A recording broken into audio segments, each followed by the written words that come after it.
Et si l'on vous demandait, qu'est-ce que c'est le corps? Mon corps, c'est moi. La manifestation physique de notre personne, quoi. Le corps, pour moi, c'est quelque chose d'important. C'est ma personne, c'est qui je suis. Mon corps me sert en tout cas à pouvoir interagir avec les autres, accéder à certains projets, à certains rêves. Pour bien traiter son corps, il faut l'aimer d'abord. Par exemple, tu dois manger sainement, faire du sport.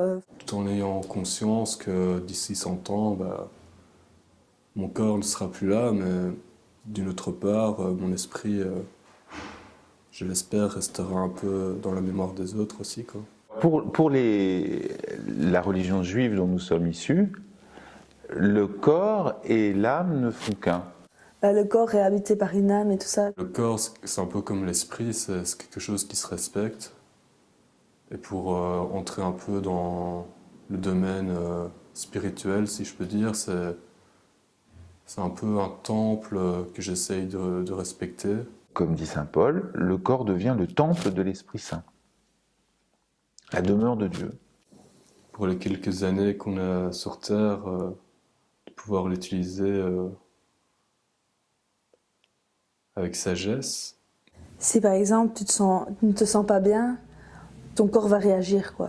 On voit bien que certains traits de l'âme se voient dans le corps, dans le visage, sur le visage en particulier. Si tu te sens bien, tu as l'impression que ton corps t'es bien dans ton corps, quoi. Même quand tu marches et tout, t'es tranquille, tout ça.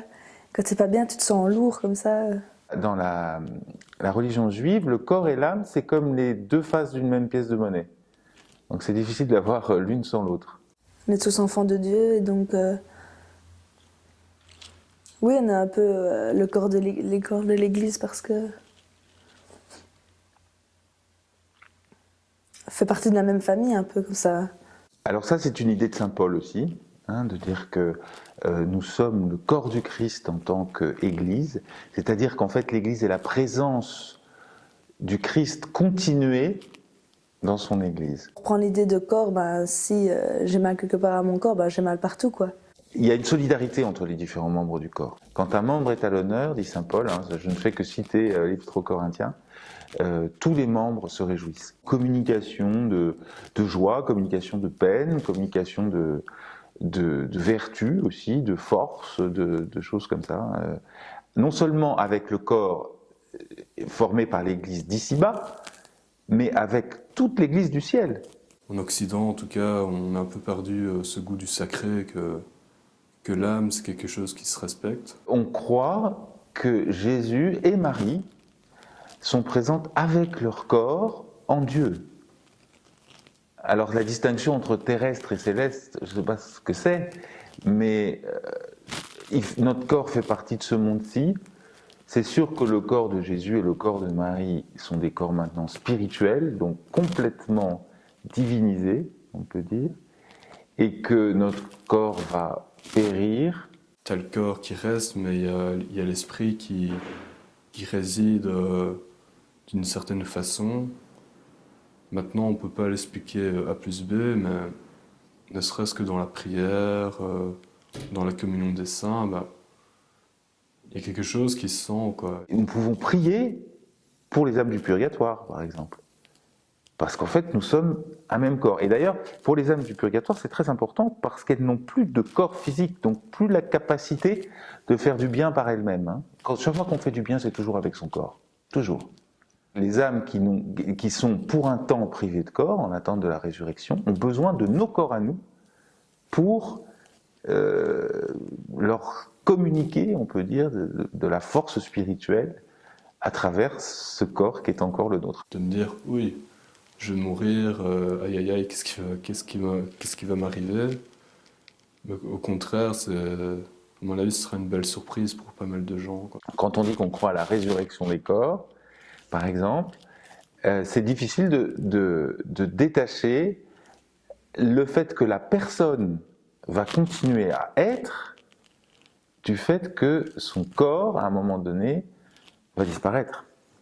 Quand tu reçois l'Eucharistie, c'est un don total, quoi, j'ai envie de dire. Saint Augustin dit quelque chose de magnifique, il dit que l'Église, en faisant l'Eucharistie, l'Église fait l'Eucharistie, et l'Eucharistie fait l'Église. Enfin, c'est vraiment le corps de Jésus, quoi. Et c'est quelque chose qu'il nous donne, comme une source de vie, que j'avais dit. Aller si loin dans sa foi aussi, pas seulement en parole, mais en donnant son corps à l'humanité. Moi, je trouve que c'est un moment super important et qui est difficile, en fait, à concevoir. Hein. Enfin, moi, ça me frappe quand même, à chaque fois que je célèbre l'Eucharistie, le côté terriblement concret. Il aurait pu dire c'est ma personne, ceci est ma personne, ou ceci est mon âme. Bah, c'est vraiment Jésus qui se donne, quoi. Je veux dire, il a donné son corps, enfin, on dit bien son corps, son sang. C'est aussi quelque chose un peu, pas forcément rationnel, tu vois, mais plutôt quelque chose de presque comme une émotion que je ressens à chaque fois. Du coup, c'est toute ton âme et en même temps, tu le ressens, quoi. Enfin, moi, je le ressens au fond de moi. C'est pour ça qu'à chaque fois, j'ai besoin d'un petit temps pour réfléchir et tout, pour vraiment... Comme si je voulais que tout soit dans mon corps, quoi, des pieds à la tête.